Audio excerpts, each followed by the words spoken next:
యోహాను సువార్త 11వ అధ్యాయము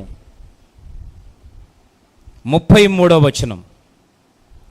యోహాను సువార్త 11వ అధ్యాయము 33వ వచనం.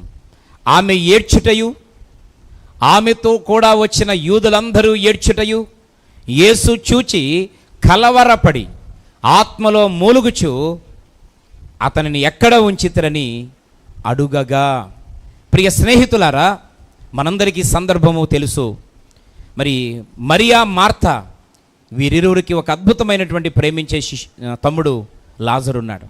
ఒక దినాన లాజరు వ్యాధితో చనిపోయాడు. యేసు ప్రభు వారికి కబురెళ్ళింది, కానీ ఆయన రావడానికి వీలు కాని కారణం చేత ఆయన రాలేకపోయారు. ప్రభు కొరకు చూసి వాళ్ళు ఆయన్ని సమాధి చేశారు. 4 దినాలు అయిపోయింది. ప్రభు అయిన యేసయ్య అక్కడికి వచ్చాడు.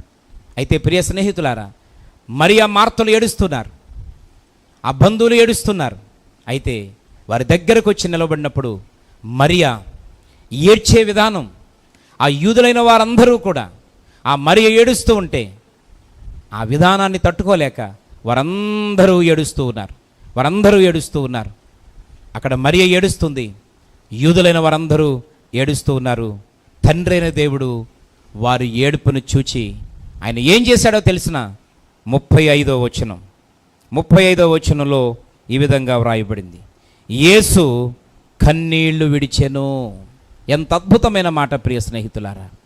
ఈరోజు సమాజములో నువ్వు ఏడిస్తే నవ్వుతారు, నువ్వు ఏడుస్తుంటే అవహేళన చేస్తారు, నువ్వు ఏడుస్తూ ఉంటే ఎక్కిరిస్తారు, నీ ఏడుపుని కామెంట్ చేస్తారు. కానీ మరియ ఏడుస్తూ ఉంటే తమ్ముడు కోసం, యూదులందరూ ఆ బంధువు కోసం, ఆ యొక్క లాజరు కోసం, ఆ లాజరుతో గడిపినటువంటి స్నేహభావాన్ని బట్టి అవన్నీ జ్ఞాపకం చేసుకొని ఏడుస్తూ ఉంటే వారితో పాటు యేసు ప్రభు కూడా ఏడ్చాడు. ఎంత అద్భుతమైన మాట స్నేహితులారా. నువ్వు ఏడిస్తే నీతో పాటు ఏడ్చేది ఒక్క దేవుడు మాత్రమే, ఒక యేసుక్రీస్తు ప్రభువు మాత్రమే. ఈరోజు నువ్వు ఏడుస్తున్నావా? నీ ఏడుపుని ఆయన షేర్ చేసుకునే దేవుడు, సక భాగాన్ని పంచుకునే దేవుడు, నీ బాధనైన భుజాల మీద వేసుకునే దేవుడు. అందుకని ఆయన అంటాడు, నీ భారము నా మీద వేయండి, నేను తేలికని మీకు ఇస్తాను, మీ భారాన్ని సులువు చేస్తాను, నా భుజాల మీద వేసుకుంటాను. ఎందుకో తెలుసా? నీ ఏడుపుని ఆయన పంచుకునేటువంటి దేవుడు, నీ కన్నీళ్లను పంచుకునేటువంటి దేవుడు, నీతో పాటు ఏడ్చే దేవుడు. ఈరోజు ప్రియమైన మిత్రులారా, ఏడ్చేవారితో ఏడ్చేవాళ్ళు ఎంతమంది ఉన్నారు? బాధపడేవారు బాధను పంచుకొని బాధపడేవాళ్ళు ఎంతమంది ఉన్నారు? ఈరోజు నువ్వు ఏడుస్తూ ఉంటే అనేక మంది చేసే కామెంట్స్, ఇంకా ఏడుస్తారు, ఇంకా ముందుకొంది కంగారు పడొద్దు అని నీకు జరిగినటువంటి నష్టాన్ని బట్టి, జరిగినటువంటి మరణాన్ని బట్టి, జరిగినటువంటి ఇబ్బందిని బట్టి ఈరోజు ఇంకా జరగాలని కోరుకునే వాళ్ళే తప్ప నీతో పాటు ఏడ్చేవాళ్ళు, నీ దుఃఖాన్ని భాగం పంచుకునేవాళ్ళు నేటి దినాలలో కరువైపోయారు. శాపనార్థాలు పెట్టేవారు ఉన్నారు, శపించబడాలని కోరుకునే వాళ్ళు ఉన్నారు.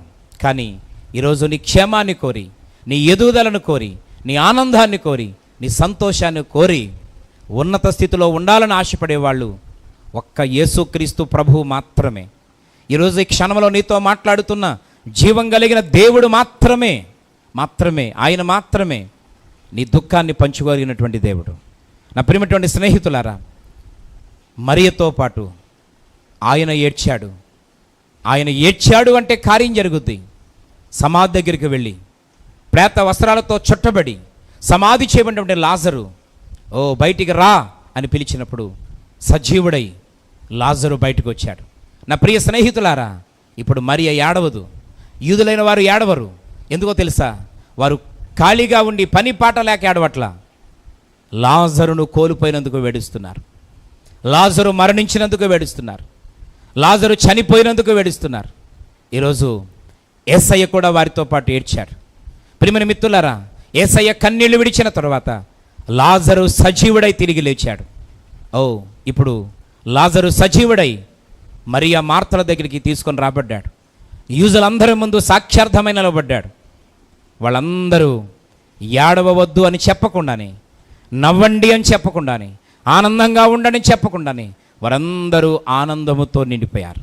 ఇప్పుడు కూడా వాళ్ళ కళ్ళలోంచి నీళ్ళు వస్తూ ఉంటాయి. కానీ ఇప్పుడు వచ్చే నీళ్ళు ఏంటో తెలిసిన ఆనంద బాష్పాలు, ఆనంద బాష్పాలు.